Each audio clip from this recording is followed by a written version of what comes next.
You want to put the glass down, but something keeps pulling you back.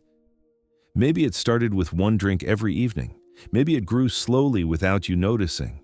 Maybe you made promises to yourself again and again and kept none of them. And now you are wondering why it is so hard. The answer goes deeper than you think. Because alcohol is not the real problem. Alcohol is an answer. And today I'm going to ask you this. What question are you trying to answer? Life is a mirror. Everything you see on the outside is a reflection of what you carry on the inside. And alcohol is part of that mirror. It is showing you something. Today we are going to talk about what that something is. Why does a person drink? Really? Why? Because they want to escape something. Because they do not want to feel something. Because the voice that comes when the mind goes quiet is too heavy to bear, and alcohol silences that voice. Temporarily. For a while. But every morning that voice comes back. And every morning it comes back a little louder. This is not escape. This is a cycle. Now think about this. When alcohol is not there, what do you feel? What do you really feel? Anxiety, emptiness, a sense of not belonging anywhere, worthlessness, loneliness, a fear of losing control? Which feeling are you reaching for that glass to silence?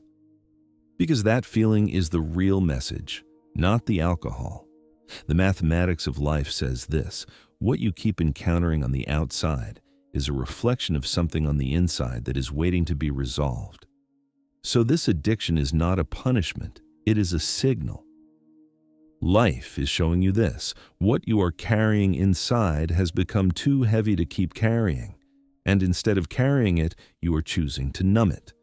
But here is what numbing does. It does not dissolve the pain. It compresses it. Every time you silence what you feel with a drink, the feeling goes underground. It does not disappear. It waits. And while it waits, it grows. And the next time it surfaces, it needs a bigger drink to push it back down. This is how one glass becomes two. And two becomes something you can no longer explain to yourself or to the people around you.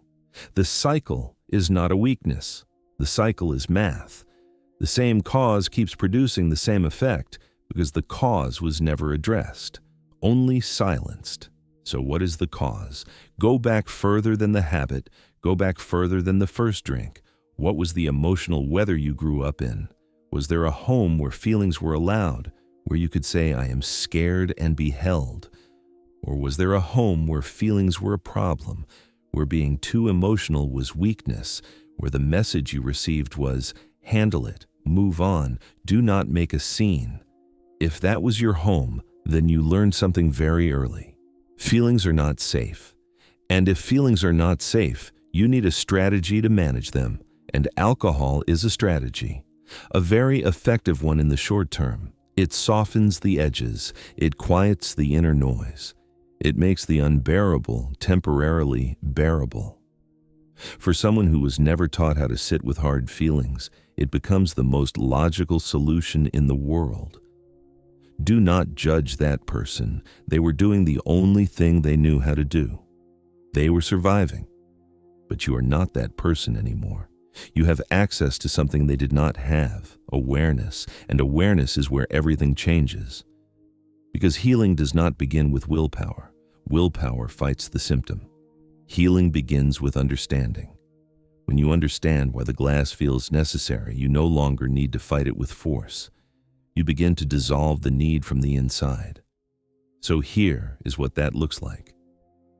Before you reach for the glass, pause for one moment. Ask yourself, what am I feeling right now? Name it. Is it tension? Loneliness? A low hum of sadness you cannot trace? Name it.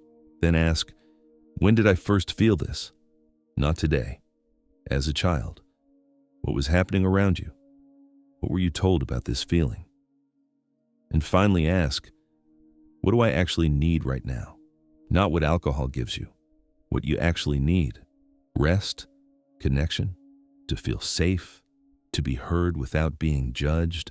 These are real needs. They are not weaknesses, and they can be met in ways that do not cost you your health, your relationships, or your mornings.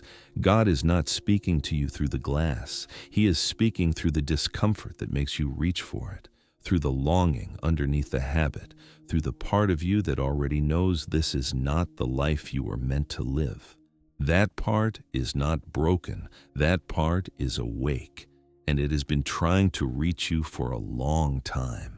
This message did not appear before you by accident. Are you listening? God is speaking.